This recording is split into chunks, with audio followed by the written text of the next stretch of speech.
one, don't take major life advice from her. Now, before y'all start jumping down my throat and start going crazy, like, oh my God, what do you mean don't take advice from women? They're smart, they know what they're talking about. Listen to what I'm trying to tell you. Women are emotional creatures.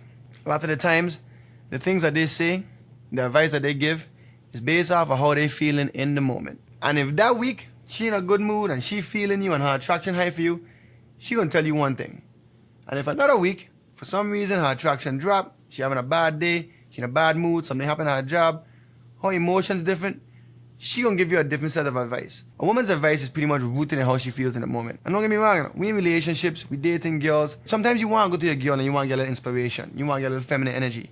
You want some input. It's good to have a partner that you could go and you could talk about important things and you could get her valuable feedback. You do want to get her feedback. As the captain of a ship, right? And you steering around the place, you want to be able to have charge of your ship. You want to be able to say, yo, we need to steer left, we need to steer right. You know, there's an iceberg in front of us. But you also want a first mate that could be like, yo, you know, I saw an iceberg over there too, or I saw an iceberg over there too. You know, you definitely want to take the information. You want to take the input.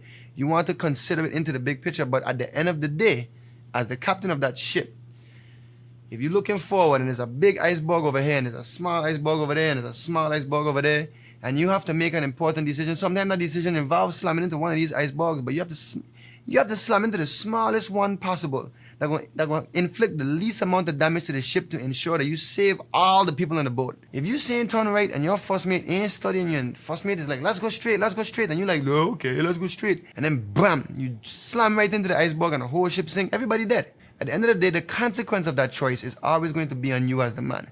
So you still have to have the final decision. So again, there's nothing wrong with getting that feminine energy, getting that input, getting that different perspective. But at the end of the day, you need to make those major life choices based off of the facts that you have in front of you. Not off of changing emotions, not off of the feelings that you have in the moment.